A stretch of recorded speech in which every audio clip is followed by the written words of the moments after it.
Welcome, my friends, to the Quay Radio Hour, your home for free and critical thinking, and I'm your host, Mike Williams. What follows is an interview I did with Martin Kenny that was originally planned to be the lead-in to the geocentric cosmic clock and calendar presentation. We decided to take a different route, and this discussion is not included in the cosmic clock video, but the conversation with Martin was excellent, and I thought it was well worth releasing on its own merits. Please refer to the link below to Martin's Cosmic Clock presentation after taking a listen to this show.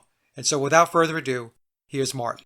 Well, folks, Martin Kenny is back with us today. The last time Martin was on was back in December of 2017, and he introduced his cosmic egg theory to my audience. And I was personally blown away by it, and Martin, I know a lot of other people were also. It is, to me, the next logical step that we need to take once we establish that we're living on a flat plane. There's got to be more to it. And you took the steps doing the research based on syncretism to understand what those next steps are. And it's starting to really roll out now. I think your theory is really beginning to blossom. We're going to do maybe 45 minutes of an hour discussion here, and then you're going to get right into your cosmic clock presentation and the research that you've done there. So before we get started, I want folks to know that this is really part two of a two-part series. Part one was all Martin. There is a video that he did going back several weeks ago called Cosmic Creation, Matter, Time, and Space. You can find it on Martin's YouTube channel, which is called Flat Earth Universe. You can also find it on my channel. It's fantastic work, and I recommend that if you're not familiar with the cosmic egg, that one, you watch the interview that Martin and I did back in December of 2017, then watch the Cosmic Creation, Matter, Time, and Space video, and then come to this one. It'll make a lot more sense to you. So, Martin, welcome back, my friend. I'm so glad that we're having another opportunity to chat. Hi, Mike. Thanks for having me back. I know we've been chatting quite a bit and corresponding over the months, but great to be back on a proper chat with you again. Yes, no, it's going to be great. And one of the things I wanted to talk to you about to kick this off, because it just happened, you had an appearance on ITV, and the topic was, were the moon landings real, or were they a hoax? And you were on with an astrophysicist. I think her name was Sarah Bosman, if I'm not mistaken. Yeah. And the consensus within the alternative research community from the folks that I've been talking to and pulsing is that you did an amazing job. Really, you hit a home run.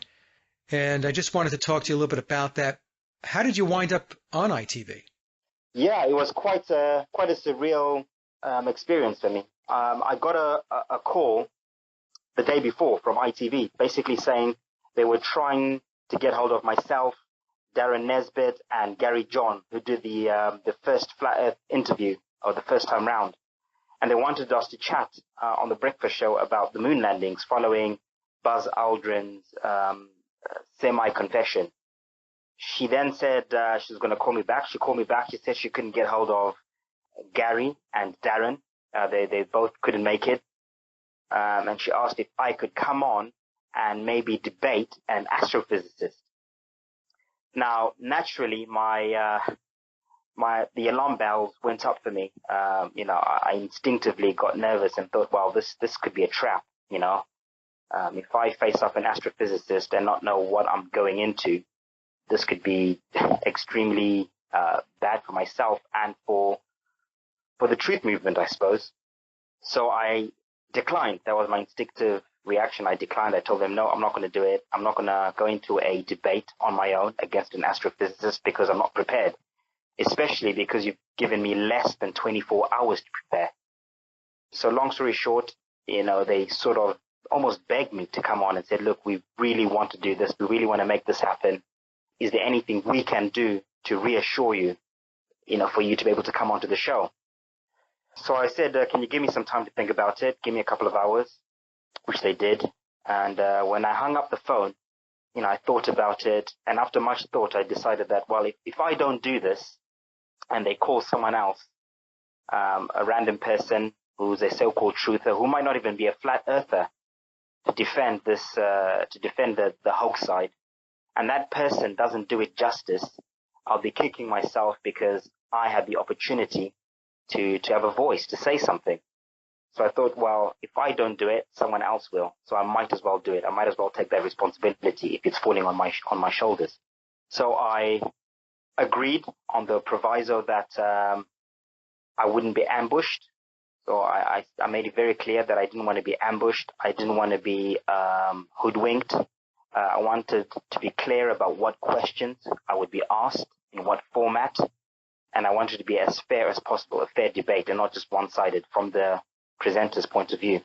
So they agreed and said they'll do that, and I actually said that if they didn't, I was going to walk out mid-interview in front of live TV. I made it clear that I would walk out if I felt cornered. So they agreed to it, and less than 24 hours later, I found myself in the studio, and I was debating Sarah Bosman. It was very interesting because I thought that the hosts, some people may disagree with me, but I thought overall they were very fair with the way they approached the discussion, Martin. Did you feel that way? Oh, yeah, definitely. I didn't feel ambushed or anything. I felt very comfortable. I even think that Eamon, the gentleman host, I think he was more on the hoax side. And he's got a conspiratorial disposition anyway. He's got a radio show that he does, separate from ITV. And he was telling me that a couple of weeks ago he did a chat with, what's his name, the reptilian guy? David Icke? David Icke, yeah. So he says, I did a show with David Icke, and it was very intriguing and eye-opening, and, there are things that I agreed with and things that I didn't agree with. So he actually took my details and said he'd want to do a show with me in the next few weeks or months or whatever. So I could be doing that again on his radio show. Very interesting. That's very interesting. And Sarah seemed like a very nice lady, but she did appear very rattled. That was my takeaway from the interview, because you, Martin, were very calm, cool, and collected. You seemed very relaxed, and Sarah did not. She did look like she had gotten her cage rattled during the interview. Did you pick up on anything like that, or was that something I'm just reading into? Yeah, no, I definitely did. I must say I was extremely nervous on my way there. And there's this sort of the back casting room. There's a lounge where we wait, and before we go on, like half an hour before. So we were both sat in that lounge, and we had a brief conversation, just pleasantries. And I knew straight away that calmed my nerves when I spoke to her, because I could tell she was clearly underestimating me. She came in with this thing that I'm a scientist and I'm debating this YouTube conspiracy guy. So, I've got this under my belt. I certainly felt that sense coming from her, that air of confidence coming from her.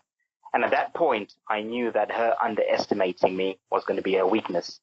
So, and certainly when we were debating, she was definitely rattled, definitely. In fact, after the show, it's not a nice thing at all. I really felt bad because she was quite teary. She had teary eyes. And I really felt bad. But at the same time, obviously, I was there on a mission. Well, what happened was you prepared and she did not.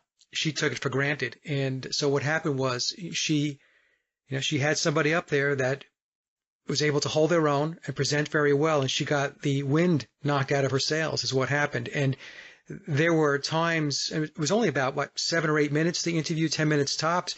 But I was watching Sarah and I thought to myself, wow, she looks like a deer in the headlights. And when she showed that picture and you said, well, if I showed you a picture of a unicorn, that was, boy, oh boy, she looked like she wanted to hide under the table at that point. Yeah. I mean, and you got to remember as well that I was up all night, Mike. I slept 2 hours preparing for that. Wow. So I was up all night. I went to bed at 4 in the morning. I was awake at 6 in the morning to catch a train into London. So I had no sleep whatsoever. I was so nervous. I hadn't eaten, so I didn't eat anything for breakfast. And we went on at 10:30 in the morning. So I was hungry. I was tired. So it was purely adrenaline, or the Holy Spirit, if you like, that was literally pushing me through. I was in the zone, I suppose. But yeah, I was up all night searching, and I didn't even get through half my notes. There was so much more I could have said that I had in my notes, I had a conclusion that I was going to present that I think was just going to completely shut everything down, and I never got to present it. But anyway. Yeah, that's okay because I know it's probably not okay for you, but I have to tell you, as somebody on the outside looking in and watching it, you did an outstanding job. Now, I'm going to put the link to that interview in the description box below, folks, so that you can watch it. The response, Martin, from the alternative research community and the flat earth community obviously was very, very positive.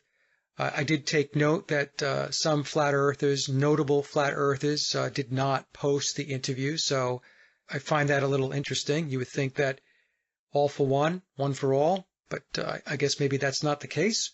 More alarming to me, though, and maybe alarming is not the right word, but I did take a look, I did a search on the interview, and of course I saw all of these comments on the mainstream media, on Twitter, where it was, man, they were just venomous, just really, really nasty, nasty comments addressed toward you because how dare you question the moon landings? And I know you, before we talked here, you said that you took a look at some of those comments and they were really nasty. Yeah, definitely. But before I address that one, when I got the invite to do the debate, as soon as it was confirmed, I posted up, the invite on Facebook. Basically, I put up the announcement that I'd been invited on ITV, the breakfast show, to debate an astrophysicist. I put all the details there. And I must say I was overwhelmed by the number of people who engaged, general flat earthers, not big names, just normal people, and the amount of advice and links and guidance and, just support that I got from posting that was just immense. And that really gave me fire to go in quite confident.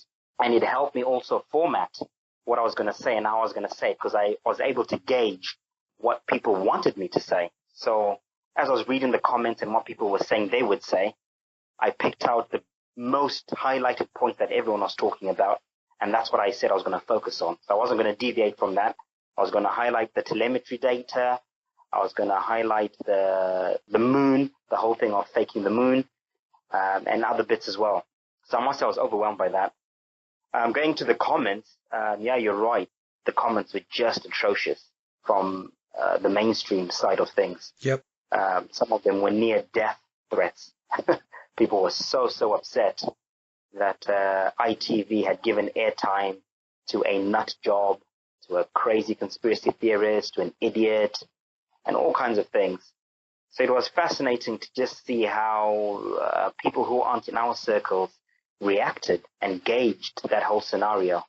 And as far as they are concerned, there's nothing to question. There's absolutely nothing to question, like how dare this even be mentioned anywhere near TV or anywhere for that matter. Yeah, I read them, Martin, and it makes you pause and it makes you understand that there really are two realities, right? There's a chasm that divide is huge. Folks that just don't want to open their minds. They really are very happy being where they're at right now. And I realize that everybody has their own rate and pace. Some people will begin to awaken, others won't. Others will, when they begin to awaken, will take it further, and some won't. So it's really staggered as far as where people are at, where they're going to go, if they go anywhere. But the thing that really, really bothers me is how nasty and ugly. And this is something I've talked about on many, many shows, Martin, where the lack of civil discourse is stunning, absolutely stunning. But again, you did a fabulous job. It is what it is. It was a hoax, folks. If you're listening to this and we're surprising you by even having this conversation, I highly recommend that you start researching what happened with the Apollo missions because it's a big lie. Now, Martin, let me ask you a question that before we got to talking here on the show, I ran this by you. Whenever I talk to folks about geocentrism, and I'm talking about people that are open-minded, I continually bump into, I hear you, Mike. Yes, Okay, yeah, I guess it could be flat. It could be a stationary plane, but I don't really understand at the end of the day why it's that important. What does it matter? What does it matter whether it's flat, it's round, it's a triangle? How do you answer that question? Well, that's a question that I've been asked many times over, and it's a question that I first asked myself when I first came across the flat Earth, and I was somewhere in the middle of the rabbit hole. And the answer came quite quickly for me, at least. And it's quite simple, you know. If you don't know where you are, then what could be more important than that, right? If you don't know where you are, it means you are lost. So if we are spiritual beings having a physical existence and we don't know where we are right now, that means we are lost souls, right? So the first thing before we can find ourselves is to understand where we geographically are within the universe. And then only then, I think, can we truly then find where we spiritually are in the universe. But not only that, if you don't know where you are, how can you know where you're going, or where you're meant to be going, right? Right. So me, it's just a logical step. So truth should not have limits. Truth should be open to everything, starting with who am I? Where am I? Why am I here? Where am I going? What is the point of all of this? I think these are the 5 most important questions as far as I'm concerned. And if you're not asking these 5 questions, then I think you're missing the boat. Yeah, that reminds me, and I'm going to paraphrase a lyric that George Harrison had. I think it was on his last album before he passed away. If you don't know where you're going, any road will take you there. And your answer is perfect, because it would be like somebody saying, you know, they're lost, like you said, they're in their car and they don't know where they're at. Let's just say they have no GPS, there's no map, and then thinking to themselves, well, it doesn't matter whether I'm lost or not. Yep, exactly. Yeah, so I think that that's a great illustration of why it's very important. And so then let's take that in the next step further, right? So you and I, we've had discussions on and off, because you and I communicate, you know, not just with doing shows, we talk offline, and you know, we've had conversations about what I refer to as the mainstream flat Earth community. You know, the Earth is flat, there's a dome, they're hiding God. And they don't understand why it is that the cosmic egg theory, why that's important. So you just explained why geocentrism or the flat Earth, just knowing that is important. But why is the next step, your research, why is it even more important? Well, one thing I've had to reconcile with, you know, when I became a flat earther, my instinct was to try and learn as much as I can about this topic, about where I am. I needed to know as much as I could. So I started researching, I started questioning, and the more I questioned and researched, the more answers I got. And for me, that never stopped. I never got to a point, in fact, it hasn't stopped. I've never reached a point where I've gone, all right, I've got the answers now. This is what it is. I'm stopping to ask questions. This is it. I'm done. Because as far as I'm concerned, truth never ends. There's no end to knowledge, to gnosis. When I realized that, okay, it's flat, it's motionless, there's most likely something above us, what people call the dome, or electromagnetic, or I then went on to the next stage. You know, what is that dome? What could it be? Is it glass? Is it water? Is it a torus field? So I did research on there, and I found out that it's an electromagnetic torus field, possibly with watery qualities, what people will call plasma. You know, the next question was, well, what's beyond that? Right? There must be something beyond that. And then I realized that, oh, there's probably more lands beyond that, and many cultures and scriptures talk about this. So a lot of the stuff that I was finding, it wasn't just stuff that was coming out of my head. I was researching it. It's well documented. It's out there, as I've shown in the last video that I did. And I couldn't understand for the life of me why other flat earthers weren't seeing it, weren't understanding it, weren't getting it. Because to me, it was obvious. It was clear as daylight, and it still is. It's a no-brainer. And it took me a while to understand why certain flat earthers, mainstream flat earthers, are stopping at a certain point. And I think wisdom kicked in at some point, and I realized that, you know, we're all on separate journeys. You know, this is a journey. Life is a journey. What's happening now is a journey of human consciousness. And like any journey, everyone is going to be at a different stage. Others are faster than others are slower, others want to get to the end quicker, others enjoy playing the game in the middle. There are all kinds of factors. Others are still lost, even in that awakened state. They're still confused. Others are angry. Others are stuck in dogmatic belief systems like religion, etc., etc. So there are many things at play with all of this. And I've learned not to expect other people to be where I'm at. And also for others to also be patient with me. So there are people that I think are ahead of me in terms of this journey. And I would ask them to be just as patient with me. Recently I got in touch with a friend who I thought was completely wrong about something. And it's only the last couple of weeks I've gone back and thought, oh my God, you were right. I wasn't quite seeing the picture as big as you were at that time. So yeah, I've realized that we're all at different stages, and we just got to be patient with one another. Those who haven't even woken up to the fact that the earth is flat, we've got to be patient with them. Those who have not reached the next stage beyond the dome, we've got to be patient with them. Those who have not reached the next stage beyond the cosmic egg, we've got to be patient with them, and so forth and so forth and so forth. Yeah, to me, your work is so important because it is really getting humans to understand existence, the path, the learning, the development. This is how I see it, Martin, your work. And I watched an amazing documentary, and I sent it over to you. You probably haven't gotten to it yet. It's long. It's over 2.5 hours. But I'm halfway through. You're halfway through it. The 21 Faces of God by Robert Bonimo. Beautiful. It's an amazing piece of work, and it's based upon the tarot cards. Mm-hmm. And he explains them in sequence. And I was watching that documentary for 2.5 hours, and I kept flashing back to your work. I kept flashing back to your cosmic clock because, you have shown me the cosmic clock. You've explained it to me. Yeah. And all I kept thinking to myself, Martin, is all of this stuff is starting to come together and it's starting to interlock. Yeah. For those that have eyes to see, ears to hear, those that really want to know, you can see that all of this occulted or hidden knowledge, if you look for it, it is there.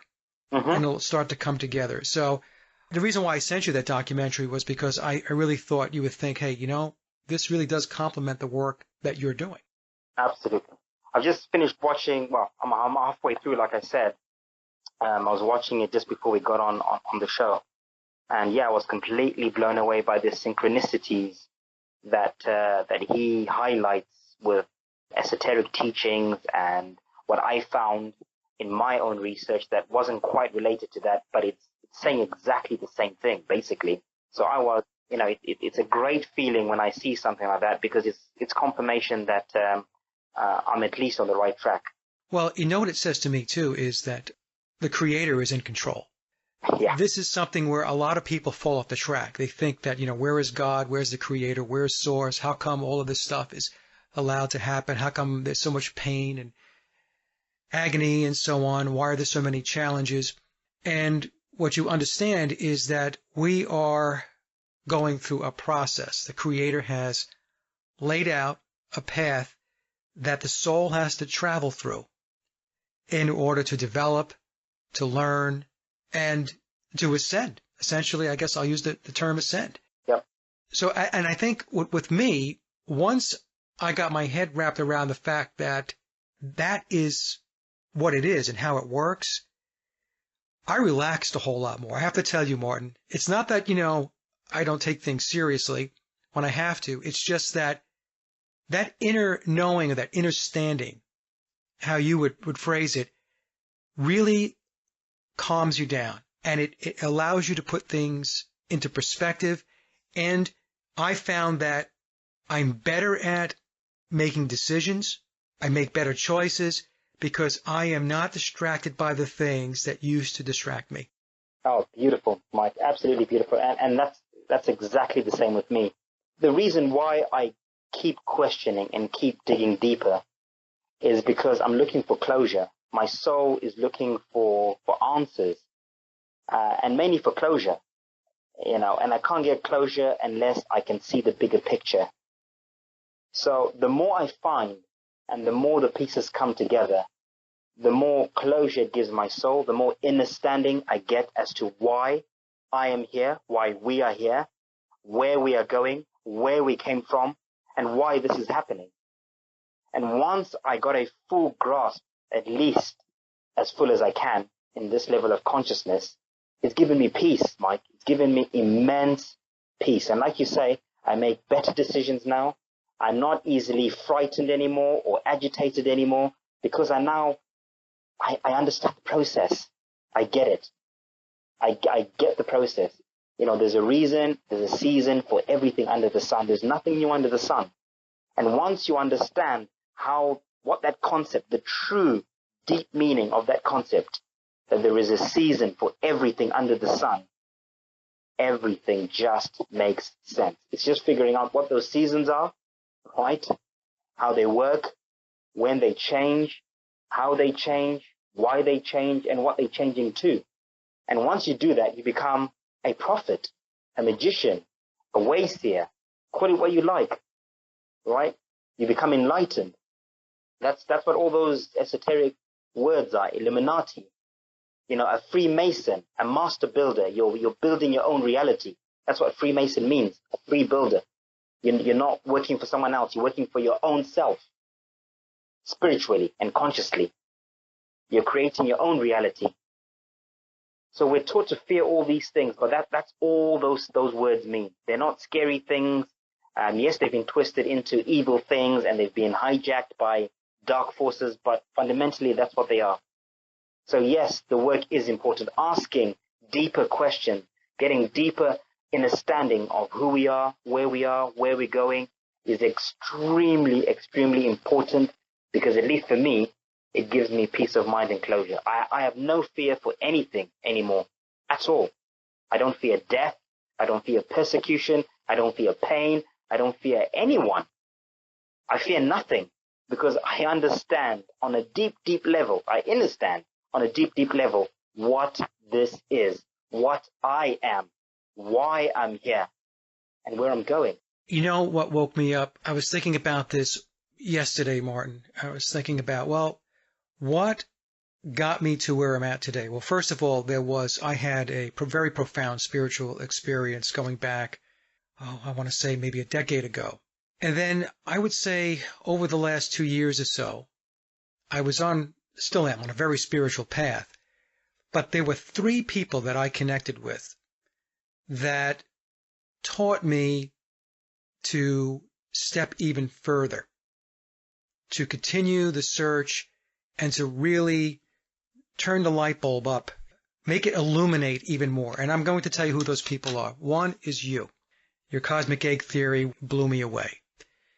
The second person was Michael Joseph, and when he breaks down the occult and he explains how it's all playing into the mystery religions. Yep. I'll simplify it to that level. And then there was the documentary that you and I just talked about, the Robert Bonomo documentary. So it's interesting how different people get introduced into your life that enrich your life. They can enrich you not only from the perspective of the physical reality, but also from the metaphysical or spiritual awareness that we all should be seeking. I'm telling you, it's no lie. I thought about that yesterday. I said, over the last 2 years, there were 3 people that really brought tremendous amount of consciousness, awareness to me, really illuminated that path. And that was you, Michael, and now Robert. And I'm going to have Robert on the show. We've been trading emails back and forth, and we're going to talk about his documentary, and we're going to talk about his work because it's fabulous. So anyway, I don't mean to pat you on the back too much there, but your work has been amazing to me. Thank you, Mike. I really appreciate that. Thank you. And that's all I ask, that even if one person resonates with it and it helps one person get to where they want to get to or need to get to, I'm happy with that. I wasn't looking to change the world. And likewise, there are people in my life who've completely touched me deep within my soul. that it shook and moved me into a different dimension of thinking, into a different realm of being and understanding. So I think that's just a ripple effect. It's the butterfly effect, so they call it, isn't it? So, Martin, with all the work that you're doing, are you doing it still pretty much solo, or have others contacted you and said, hey, I've got research that will complement your work and let's work together? Have you any kind of teamwork or collaborating going on? I'll be honest with you, Mike. I think apart from you, really, I think you've been the one consistent person in my life on this journey in terms of my research and stuff. So, I want to thank you for that tremendously.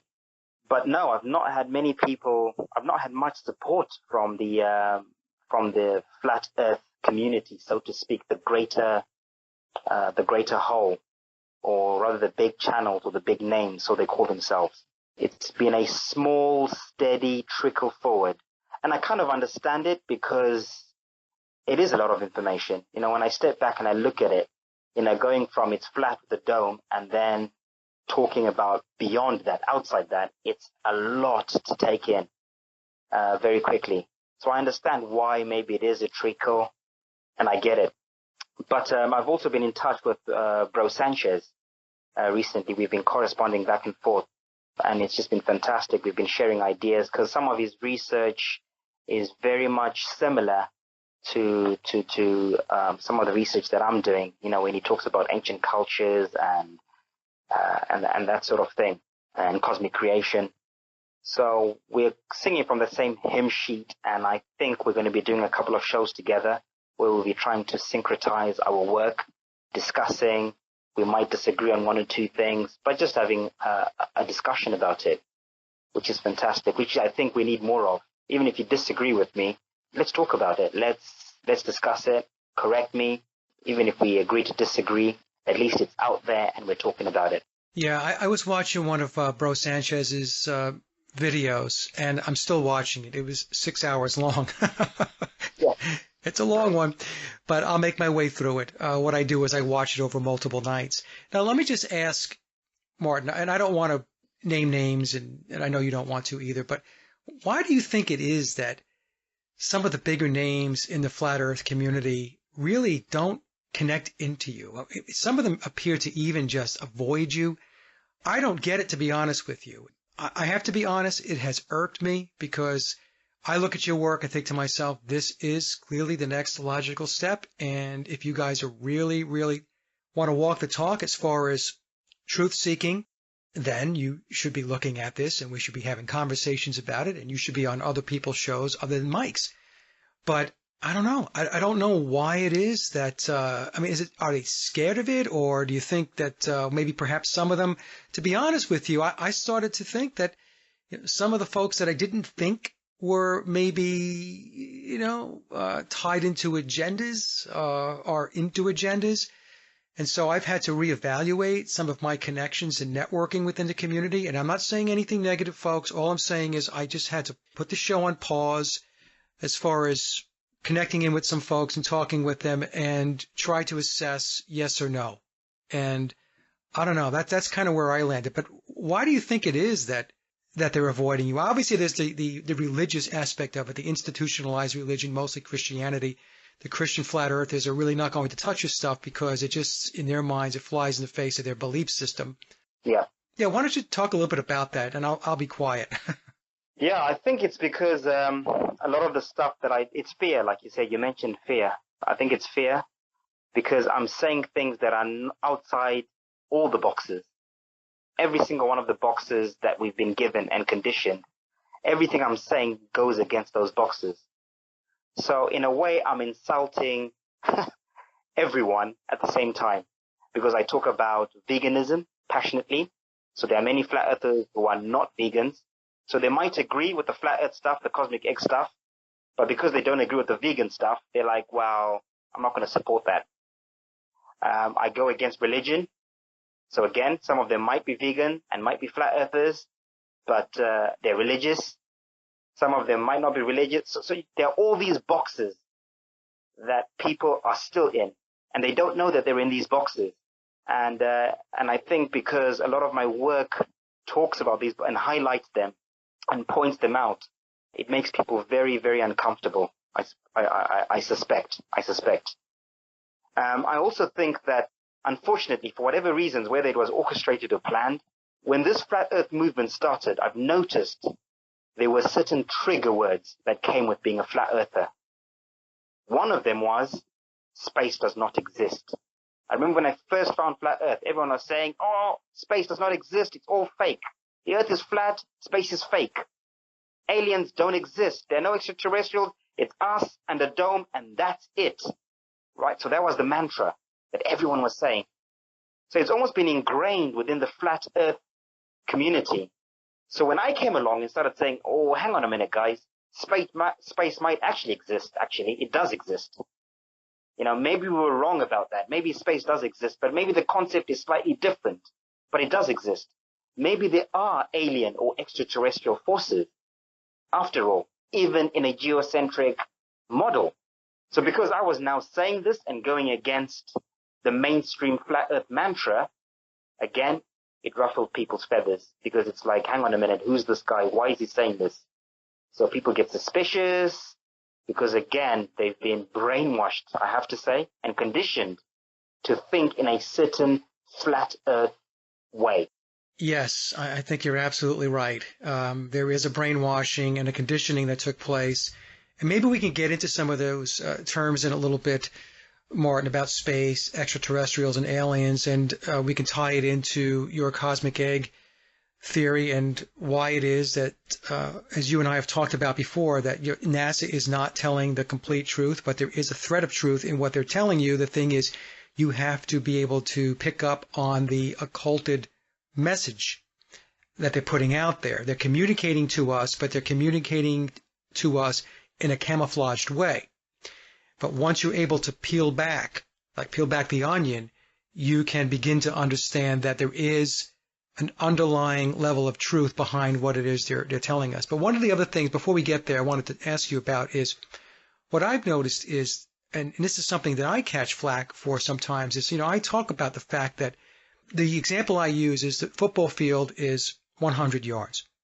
50 yards of it is the physical experience, and the other 50 yards is your spiritual experience. If you don't play all 100 yards, then you're missing a big part of what you are here to do, what you're here to experience. And what I've noticed is that a lot of people in the truth community, and I'm not just going to pick on the flat earth community, but the truth community in general, is that they only focus on the physical aspects of their life.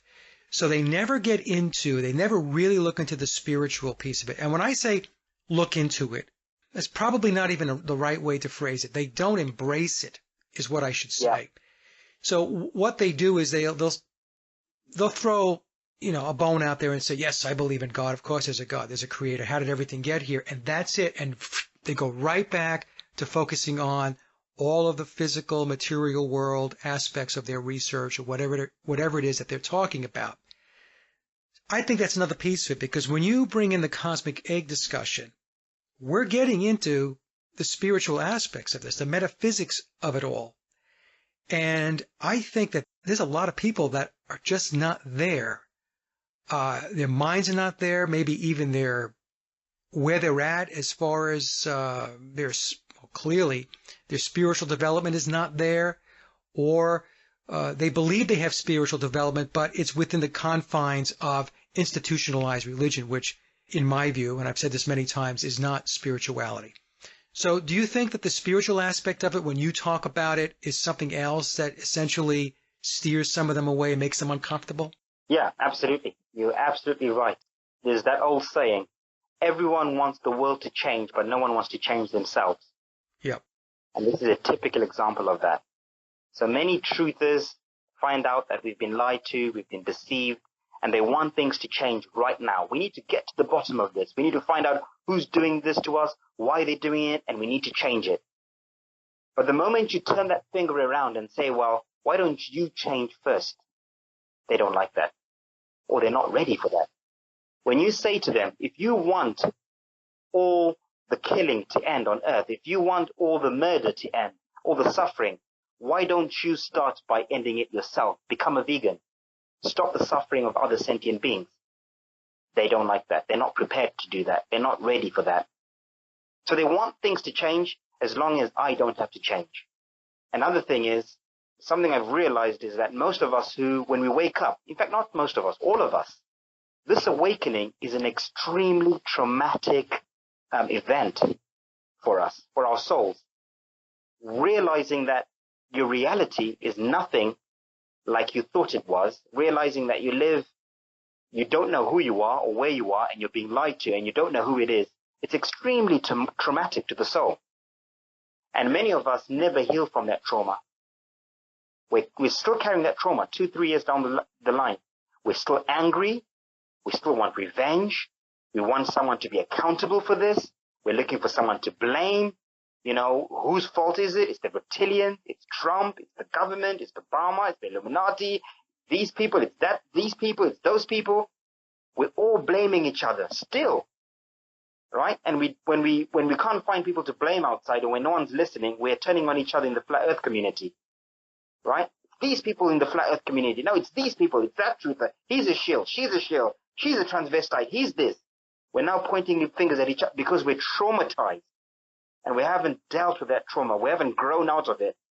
So that next step, I think many people are falling. They're failing to cross that hurdle of getting over the trauma and saying, right, okay, I'm over the trauma. I'm over the anger. I'm over the hurt. I really don't want any bloodshed, or I'm not interested in revenge. I just want to move forward. I want to move forward. I want to go in the right direction. Right? So people aren't ready for that. And I think the last one is there's a lot of ego still within this movement. And that word, I know, is a very lucid word. But again, when you become a flat earth, and it's happened to me on several occasions, where you have a channel, you have a certain following, you're saying certain things, and along the line, someone else comes along, contradicts what you're saying, and that threatens your position, or you think it threatens your position. And unfortunately, a lot of the early truthers, the big ones, I've realized, many of them make money off this, off the YouTube channels, Patreon, and all these other things. So they now have a vested interest. So at this point, your truth is now jaded, because you might see something and you might think, there's this cosmic egg thing you might be onto something, but all this time I've been talking about space doesn't exist. I can't really say that now because I'll contradict what I've been saying. Or it might upset some of my viewers. I might lose some of my patronage and my living. So they begin to censor themselves. It's a way of self-censoring. That's a very good point. And I know people, friends of mine in the truth community, that are in that very position where they have invested in the heliocentric model, aliens, planets, UFOs, and all this stuff. And they have established themselves in a certain position, doing lectures and so on.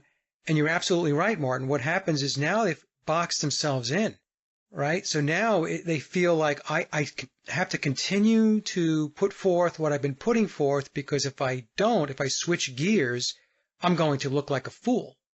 Whereas in my view is, if you come across new information and it resonates with you and it's more truthful, then it's okay to abandon where you were and to move in a better direction. But some folks don't see it that way. They will stay where they're at because they don't want to be embarrassed. Yeah, absolutely. Absolutely. And you know what?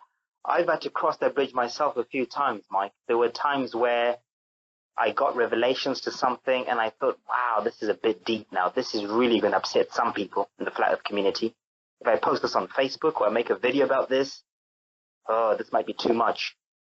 So I found myself questioning, and then I had to stop and think, hang on a minute. Why am I self-censoring myself? This is my ego talking, right? I'm talking about being embarrassed and being ashamed of truth. Be damned with that. I'm going to say it, I'm going to share it, and if I'm wrong, I'll correct myself and I'll apologize down the line. But right now, this is making sense. There's research to back it up. So I'm going to say it.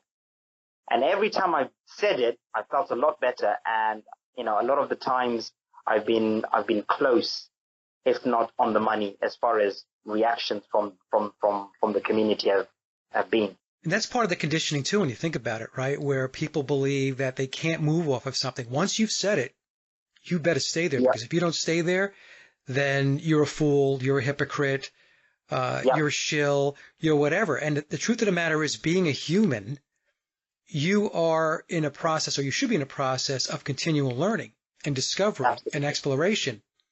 And so there are things that I said that I believed in 10 years ago, Martin, that today I roll my eyes. I think to myself, God, I cannot believe that I used to believe that, or I cannot believe that I used to defend this or that.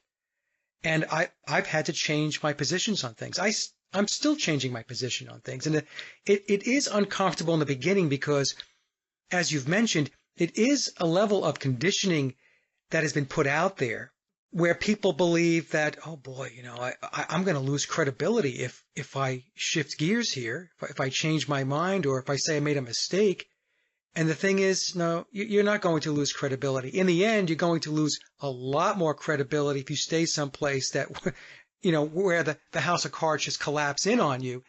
Then that's a much more embarrassing situation than if you had just said, you know what, this is not working anymore. I'm going to go here and look at this. Yeah, absolutely, absolutely, Mike. I also think that, yeah, well, not I think, I know, like for myself personally, it seems like this idea of being able to change your mind, this idea of being open-minded, began very early on in my awakening. I came across that blood over intent stuff early on through Quasi-Luminous and Devon Maggi and all that, and it resonated at the time. And I got it. I understood it. I understood the difference between white magic, black magic. I got it. And I didn't shy away from it. I went in head first. I publicized it. I put on Facebook in front of all my families that I'm doing white magic. I'm spilling my blood for the benefit of all. I did all that, announced it publicly. And people thought I was absolutely bonkers. And I was nervous at the time, thinking, oh my God, I can't believe I'm publicly talking about doing magic. Blood magic, even if it's good magic, even if it's white magic. But I now realize that whole process, that whole point of me going through all of that, the act itself of what I was doing probably didn't really make a big difference. What it did do was it helped my consciousness and my soul overcome the barrier of my ego. Yes. Yeah. Because once I've done that, there's nothing to be embarrassed. There's nothing I can say now that's going to be embarrassing. I can't say anything more embarrassing than publicly announcing that I'm spilling my blood and doing white magic. Yeah. I mean, what tops that? So, so that whole process, I think, was the universe putting me under a test and saying, if you can do this and get over your ego and your heart and your intent is in the right place, then there's no end to what portals you can open, how far you can go, right? Your mind is truly open if you're open and not afraid to cross this line, right? And then came the whole trip to the North Pole. I announced it. I put my foot down and said, 100%, we are going next year. I put that declaration down. We're definitely going. We did this crowdfunding. We're going to buy a boat, and I announced it to the whole world. And then halfway through it, I'd admit that I'd made a mistake. It's not the right time, right? I made a mistake. I have to wait for the right time. I've jumped the gun. So I had to apologize. I had to eat humble pie. I had to admit. So again, that was a test for my soul, my consciousness, right? Are you genuinely a truth seeker? Or are you in this for your ego? Are you in this for attention? Are you in this for followers? So again, I lost a lot of credibility. Obviously, people looked at me and said, well, this guy's not serious. He's always changing his mind. But I had to do that to prove to myself, to prove to the universe that I am not afraid to change my mind. I'm not afraid to be wrong, and I'm not afraid to admit when I'm wrong, because I'm solely after the truth, the whole truth, and nothing but the truth. It's interesting. I think a lot of us go through that period where we put ourselves out there and we get pummeled. And yeah. So what happens is it's like a testing ground. This is how I look at it. So some people will put themselves out there, they'll get pummeled, and they can't take it. And they're like, you know what? I don't like this getting pummeled bit. I don't like being ridiculed. I don't like my family and friends telling me that I'm a lunatic. so they pull back. Yeah. Then there are those of us that weather the storm and we get through it. Yeah. And once we get through it, it's very freeing. Oh, yeah. Because, yes, you took your lumps, you made mistakes, you may have said things that you want to take back. In fact, I know I said things I want to take back. But you also evolve and mature through the process, and you reach a point where you are on better footing going forward because you got that behind you. And you learn from your mistakes, and now when you move forward, you're not going to make those mistakes anymore. You're going to be more prudent in what it is you're going to say, what you're going to research, how you're going to present it, because you're going to make sure, best you can, folks, that your I's are dotted and your T's are crossed, because you had to go through that process of taking your lumps. Yeah, absolutely. Perfect. Absolutely. But that's not to say that, for me personally, that I've stopped expressing myself. Right. So for instance, I'm talking about 2020 and something happening in 2020 and this big event. So, I'm not going to put any restrictions and fear, because that's what the research is telling me. That's what my journey is telling me. So I'm going to share that. But at the same time, I've got to be smart enough to say, this is not gospel, right? I could be wrong. I could be completely wrong. I could have my timings wrong, my dates wrong. I could be reading the whole scenario wrong. But as far as I'm concerned, at this point in time, this is what I found. Here's the research to back it up. And if it does happen, at least we, those who are paying attention, will know what's going on and will be prepared for it. Right. That's right. Yep. And even if the dates, are not on, Martin, I don't lose any sleep over that, because to me, the underlying research itself is very valid. It's very important to understand. So for me personally, I major on that. Now, if 2020 manifests into something, that's terrific. If it doesn't, it's okay. It really is. It's okay, folks. Absolutely. Now, Martin, let me ask you this so we can put this to bed, and then we'll wrap up here, because I know that this is really the introduction to your part 2, which you're working on. The whole thing with NASA is lying all the time. Space is fake. You mentioned this before. So why don't we just take a couple of examples and help the audience to understand when NASA talks about space or extraterrestrials or aliens or going to Mars or the secret space program, what it is that you believe that they're actually making inferences to. So as an example, when I talk about space and someone in the mainstream flat earth community says, there is no such thing as space, space is fake, how do you respond to that? What would you say from a cosmic egg perspective? From a young age, I think as a teenager, I heard someone quote something. I think it was my English literature teacher, Mrs. Duplessis. And she said something that stuck with me. She said that if you can imagine something, it's most likely possible or exists somewhere in the universe. The fact that you can imagine it, the fact that that word or that thought exists, means that it must be a reality somewhere, somehow, or in some form. And that stuck with me. And when I began this journey and I woke up and I had my awakening, that saying, that sentence, those words came back to me. And I thought to myself, well, NASA, they've got all these theories, they've got all these things that they tell us. And as flat earthers, our instinct is to say it's all a lie, it's all fake, none of it exists, they're just making stuff up. I thought, well, by that logic, it doesn't make sense that they literally are making everything up and everything's a complete, total lie. And they've just somehow concocted this whole thing that sounds plausible. And we believed it out of thin air. It just made no sense. So when I started looking and speaking to, I've got a friend who's a psychologist, and she started telling me about how liars always stick close to the truth. That was my bingo moment. I was like, right, okay. There's something going on here. People like NASA, mainstream science, I don't think they're smart enough, to be honest with you, to have come up with this whole heliocentric model literally out of thin air without a shred of truth in it. Obviously not. All they've done is they've manipulated the original truth, twisted it, they bend it to create a new reality or a new paradigm. But they are working off the foundation of the truth.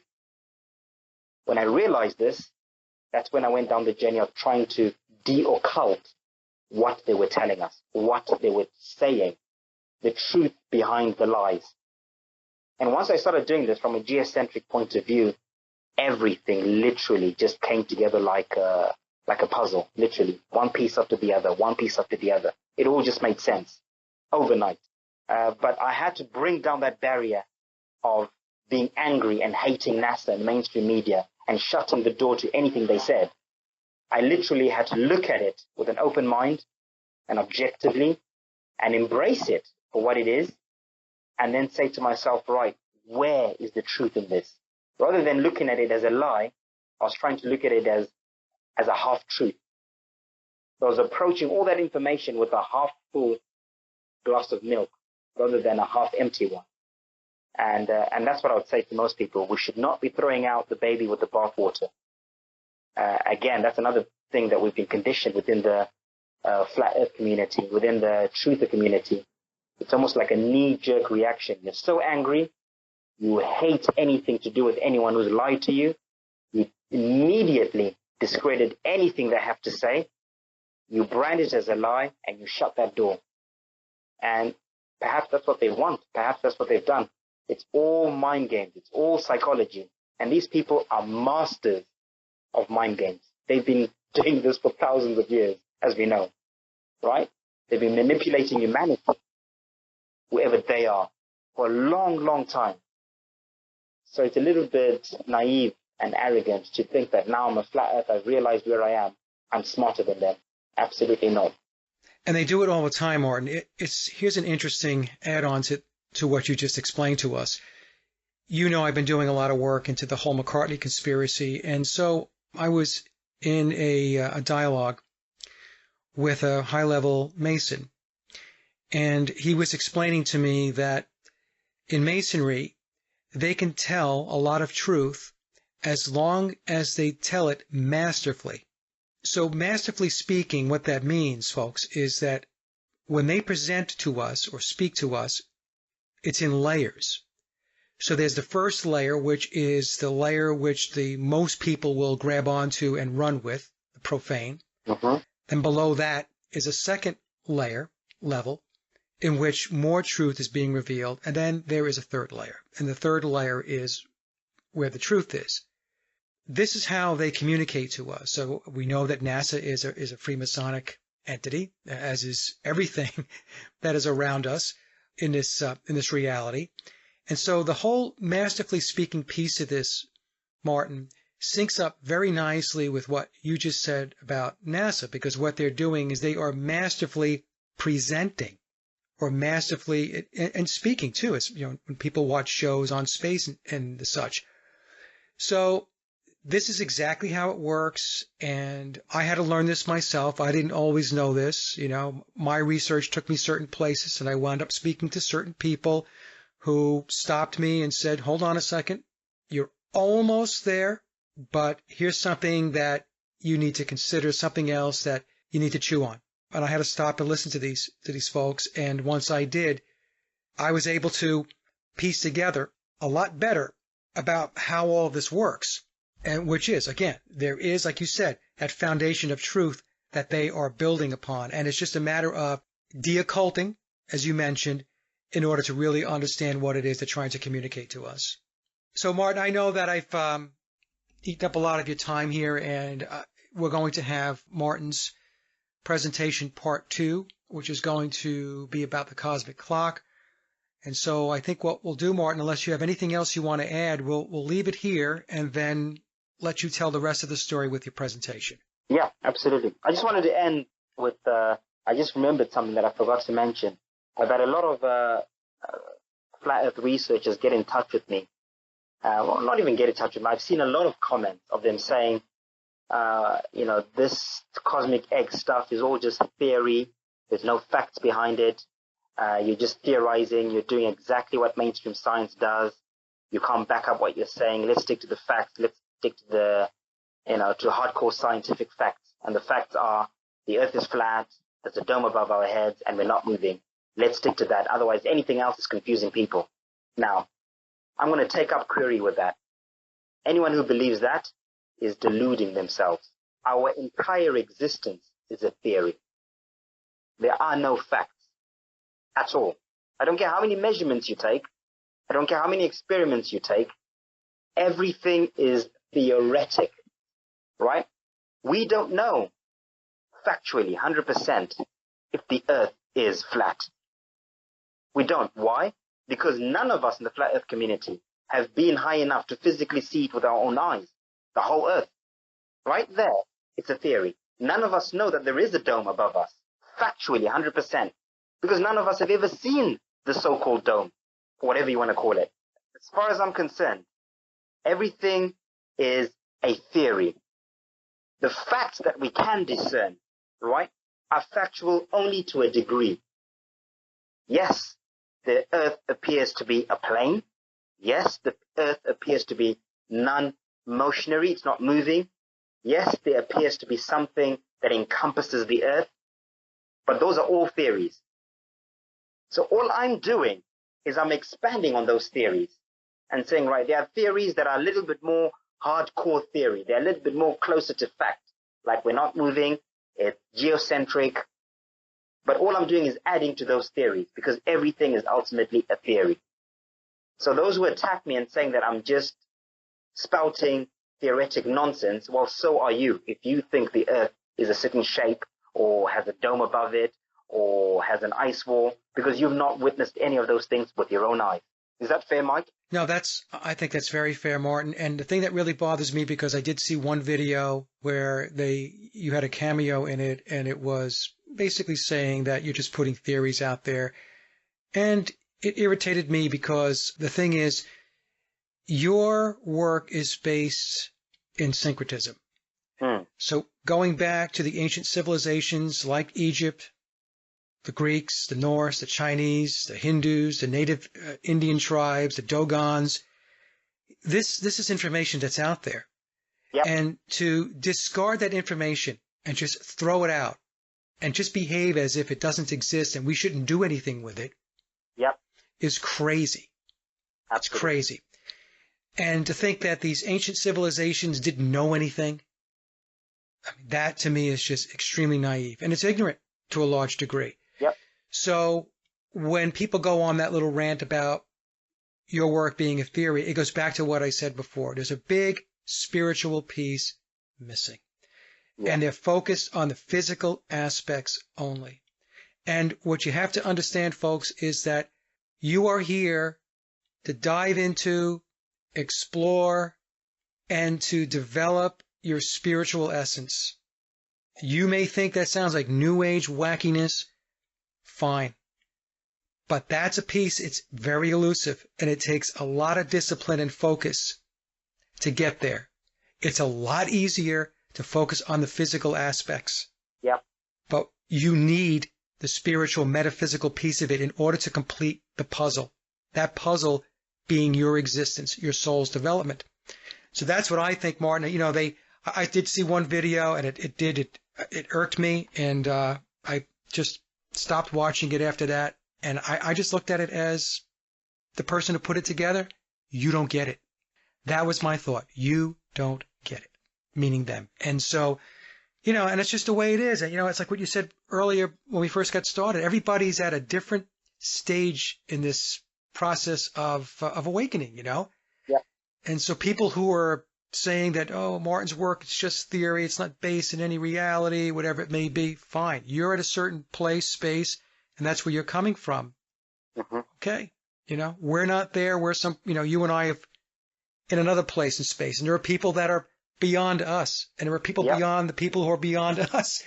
Yep. You know, and so that's just the way it is. And it gets to the point where you just have to accept that that's it. And just do your work, put your head down, do your research, present it. And for those, again, who it resonates with, it's going to resonate with them. If it doesn't, it doesn't. There's nothing you and I could do about that. Absolutely. Absolutely. Yeah, perfectly said, Mike. Perfectly said. You know, we're just trying to make sense of the situation. And that's a great point that you've highlighted, that we cannot just ignore certain information just because we found flat Earth. There are hundreds of cave paintings showing weird beings that are clearly not human. Hundreds, if not thousands. There's literature that goes back hundreds or thousands of years that talk about extraterrestrial beings coming from the heavens or from other places to visit us. Right? Countless texts. There are even carvings, physical carvings of extraterrestrial beings that once visited us. Mythologies. Do we just ignore all of this just because you found flat Earth? Or do we say, right, how does this fit in? Now that I know that the Earth is not a ball, how does all this other information that is out there, how does that fit in? Because I can't just ignore it and just pretend it's not there, because it is. That's exactly right. It is there. And Martin, going back to the 21 Faces of God by Robert Bonomo, the documentary you and I talked about earlier, I've got to tell you, sometimes it's very painful, because when I was watching that documentary, I was thinking to myself, there's just so much I still don't know. Yeah. And that's right. I mean, that's another thing. I think a lot of people get stuck on that too. It's just, I want to be where I feel knowledgeable. I want to be where I feel comfortable. And so I feel knowledgeable and comfortable here. So I'm going to disregard anything else or poke and make fun at other things, at other presentations or people that are bringing something to the table that is not in my comfort zone. And what I do, and I know that you do and other people do, is that we push the envelope and we get into places where, like, all right, I don't know anything about this, but now I'm learning about it. And it's a process of learning. Yep. And being hungry for knowledge, having a hunger, a desire to learn and to grow and expand and to move forward and to change. That desire, I think, that's the big word, desire. A hunger, a passion for knowledge, a passion to grow, a passion to change and evolve and adapt.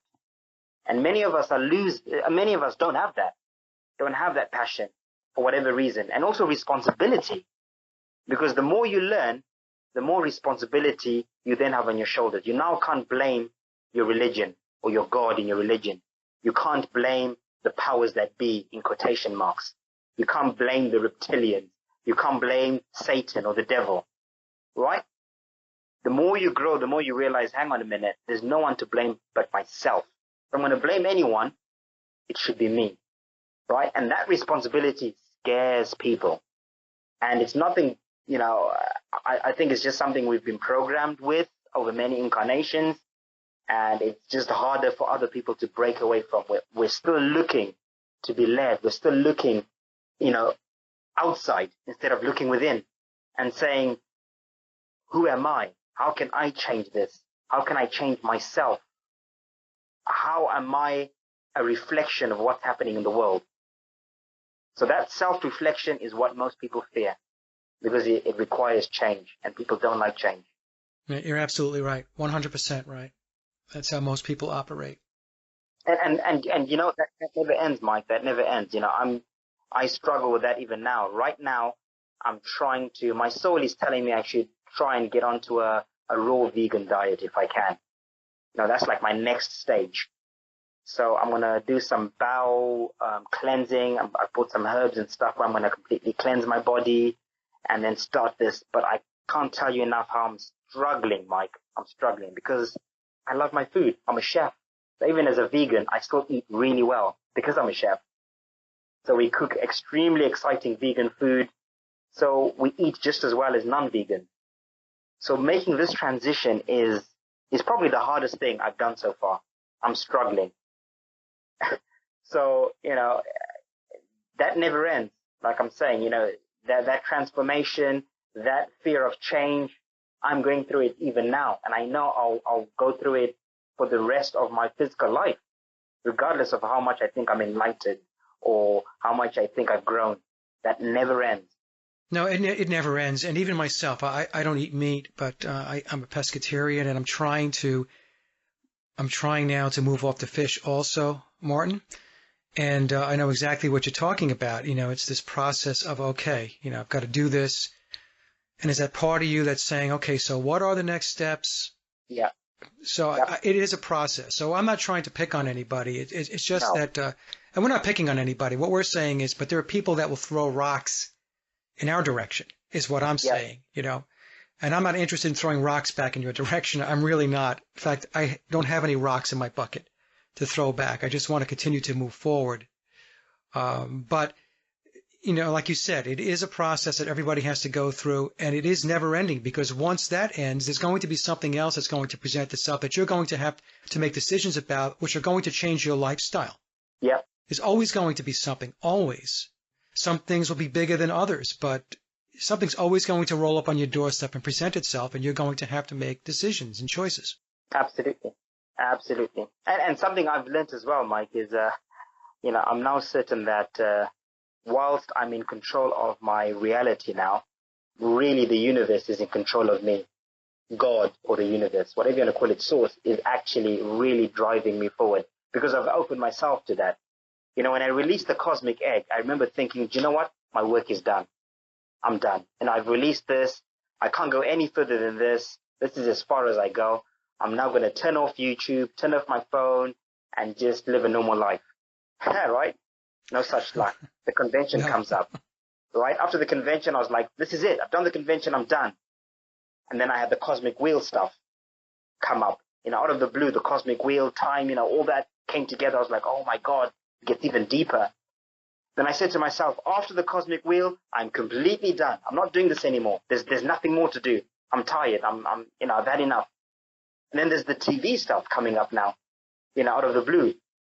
So it's almost like the universe says, that journey, Martin, is not up to you. You're on a journey and you've got to keep walking. If you stop walking, you might as well die. Yeah. There's no point in it being existing. Keep moving forward. That's exactly right. You keep moving forward. And, there are many of us that are here that we came here, we incarnated to do the work that we're doing.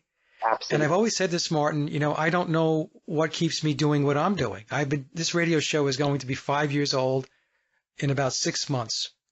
And there are times when it's crossed my mind where I said, why am I still doing this? And then there's this little voice in my head that says, oh, no, you don't. You're going to keep going because there's more stuff that needs to be discussed. There's more things that need to be presented. You need to keep going. Absolutely. So that's just the way it works. There's a calling. And then once you become aware, consciously aware of that calling, you're in. You're in for the long haul. I mean, that's what I found. Yeah. I mean, my favorite saying is, this journey, I didn't choose this journey. This journey chose me. Yep. Right? I didn't choose this path. This path chose me. Regardless of what I want to think, this was chosen for me. It's predestined. This is my journey, and I'm here to do that. And if I don't do that, then I'm going against God, if you like. I'm going against my calling. And that is just spiritual suicide as far as I'm concerned. So, we keep moving, Mike. We keep moving forward. And even if it looks like we're alone, and sometimes it does feel lonely, I put out a video or information, and it just seems like it's empty. There's no one listening. No one listening. Just a handful of people. And I see other people with videos on Flat Earth, and they're just repeating the same thing over again, and they're getting all the attention. Everyone's listening to them. And it's like, why am I doing this? People don't care. People don't want this next step. They're happy just regurgitating the same stuff over and over again. So why am I doing this? And like you're saying, that voice keeps coming in and says, no, that's not your problem. Your job is to just put it out there, let the rest sort itself out. That's exactly right. Well, a fantastic discussion, Martin, really. I really enjoy our chats because it's nice when you connect with somebody who's on the same page. It always makes the conversations go a lot easier, so I really enjoy our discussions. Now, the rest of the show, folks, is going to be Martin presenting his cosmic clock, unless you have anything else you want to wrap up with. No, that's it. I'll get straight into it. And that concludes another Sage of Quay interview, and I hope you enjoyed the discussion as much as I did. Links to my guests' websites and social media are listed in the description box below. And as always, I would like to thank everyone for listening and visiting the blog. You can find all my social media and web links by visiting my hub website at sageofquay.com. Also, if you get a moment, please visit laboroflovemusic.com to check out my music and album releases. And remember, live in truth and always serve creation. It's really that simple. See everyone with the next show. Be safe, enjoy, and God bless.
Do it right. Come with me and follow me on the black sheep.